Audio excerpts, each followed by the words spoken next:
Prego.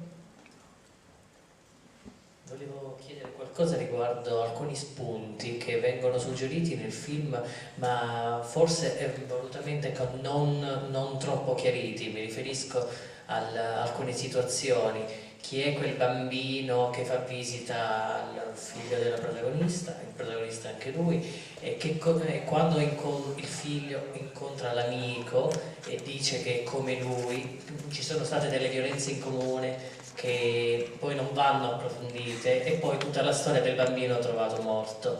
Volevo chiedere questo, se queste tracce sono volutamente lasciate lì, se c'è qualcosa da aggiungere, e se è possibile vedere qualche relazione con titoli più noti, benché questo sia uno svolgimento originale come The Others e Il Sesto Senso.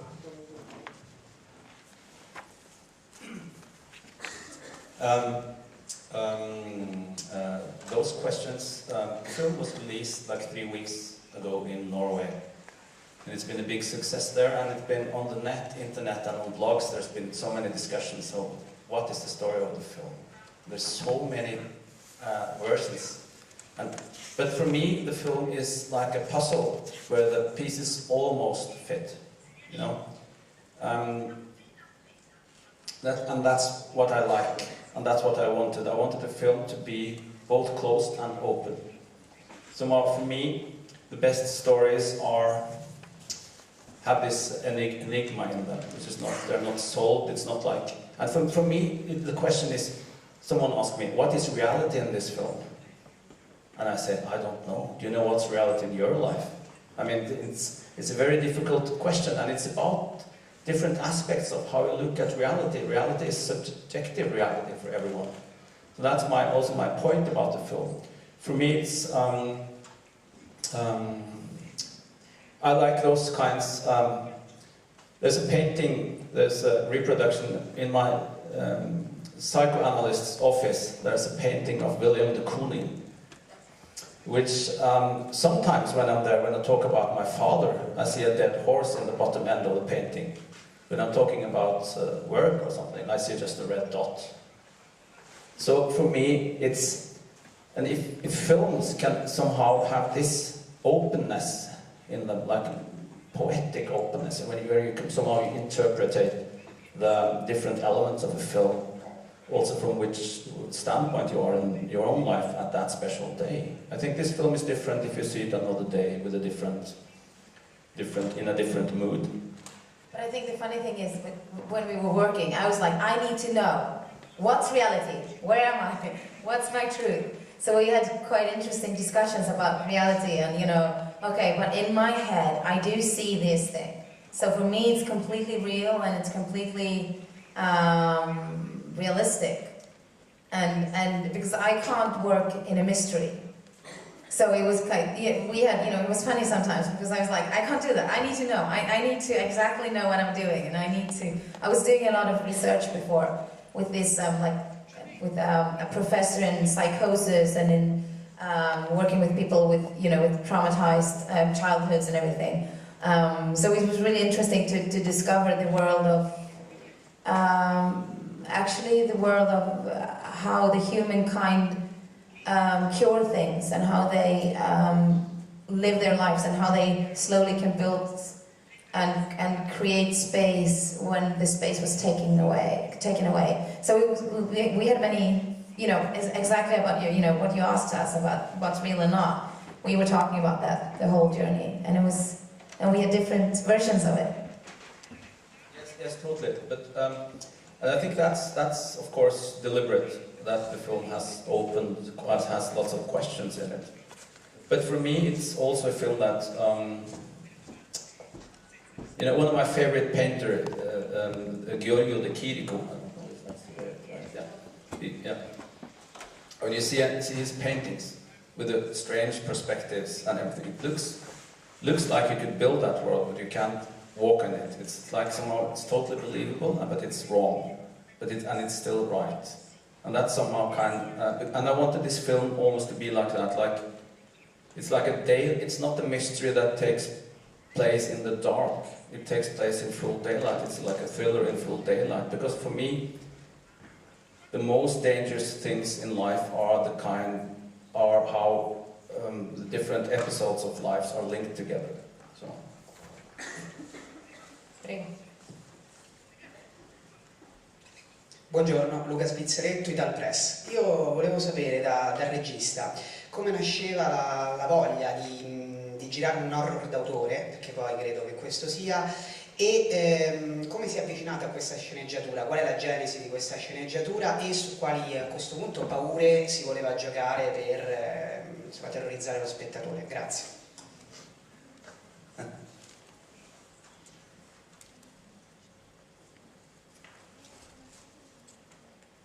That's a good question.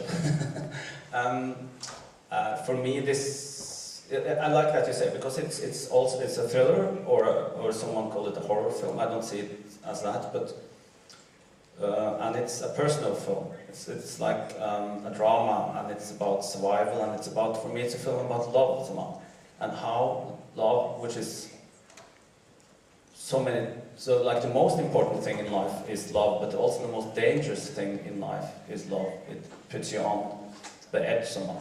That's some of the things I wanted to explore, also about like parental love and with the child, and also, but everything is connected in this film. Sometimes when I wrote the script, I thought, maybe, is Helge one of the boys? Somehow you can also think maybe, where there's elements of all characters and all, it's like a mirror Chinese box also, this film. If you look at it, you can see that, how should I put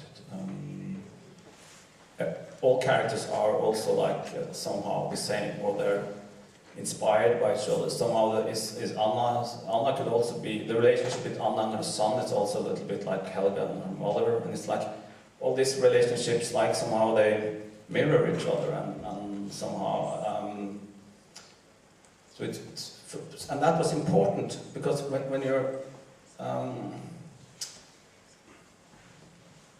and people ask me, this is the first film I've done with a female lead character, and they ask me, when I've written the script, you've written a film with a woman in the lead. How did you go about doing that? And I said, I don't know, I just wrote it. It's me, somehow. And Helge is me. And everyone is somehow part of me. So it's not like you can isolate gender or age. It's like when you see in Lars von Trier's film, I think all the women are closer to Lars than the men, somehow. So it's also like a very open thing in drama and in fiction, that you're not somehow, you don't have to be your own gender, your own age. That's one of the most liberating things about writing, I think. Was that an answer, or? Una domanda lì.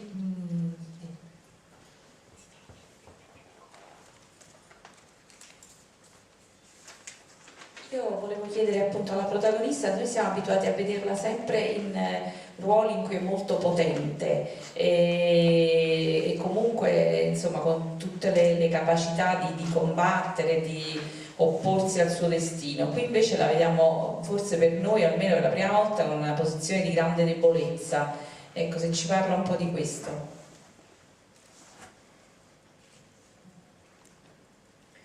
Yeah, she's very far away from most characters I've done before, because she's not a fighter, and she's not able to protect herself or her son, and she's very fragile. So it was quite different for me to step into this person, and because for example, very kind of physical things, I love training, I love working out, and we talked about that. You know, I think the first time I met you, I said, you know, I want to, you know, make my body look much more fragile and softer and more weaker. And so, for example, I stopped training. I didn't do anything for 6 months. And the weirdest thing was that I did research, and I was prepping for a couple of months for a movie, and we met a woman in Oslo whose daughter had been killed and raped like 10 years before we met her. And she was very open with it. You know, she's been talking about it in press, and it was working. She's working with the government in Norway today to change things and kind of. So she's very outspoken about it. So we met her, and she told us about the physical things that happened to her body after she realized that her daughter was missing, and then when she realized that her daughter was dead. And somehow, some things that she said, I don't know how, but it ended up, kind of, it stayed in my body. And I realized, you know, my body, I couldn't move. Some mornings I had so much pain in my hipsters and my back and my shoulders. Do you remember you were sending me to different, you know, they sent me to get massage and different things, but nothing helped. And I went to, you know, all kinds of treatments, but nothing helped because my body was, I don't know what happened, but it was almost like Anna's whole destiny and whole kind of the drama in her just took over my body, and I felt so bad, and I was so weak, and I could barely go from the hotel, you know, up to, you know, to the car in the morning sometimes. So it was very physical for me to play this more fragile person. And I didn't realize until much later when I finished. The day we finished in Frankfurt, no, it was not in Frankfurt. We went to the Cannes Festival, and then we went back, so we had a couple of days in Norway after that, yeah. But after the last day, the pain just disappeared. So I realized, you know, when I was finished, oh my God, it was actually Anna. It was nothing wrong with my body, but it was her soul, or her, kind of the ghost of her that took over my body. So I think, you know, everything I do is it gets to me, and it really takes a grip over me. And this person was very much in me, and I never felt so fragile, and so I had so many nightmares, and I was quite close to the edge sometimes. And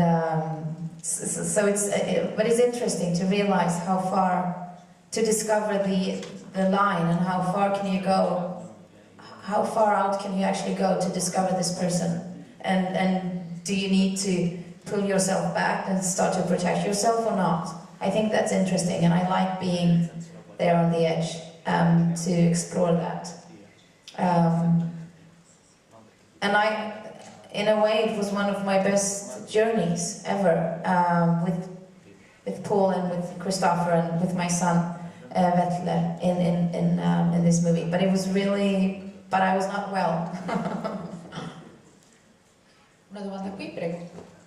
Buongiorno, sono Federico Mattioni, vorrei sapere perché secondo voi c'è sempre questo bisogno impellente per terrorizzare all'interno del cinema horror di inserire figure di bambini, se trovate, diciamo, una spiegazione a questo, e poi riguardo se si stanno aprendo, diciamo, nuovi scenari per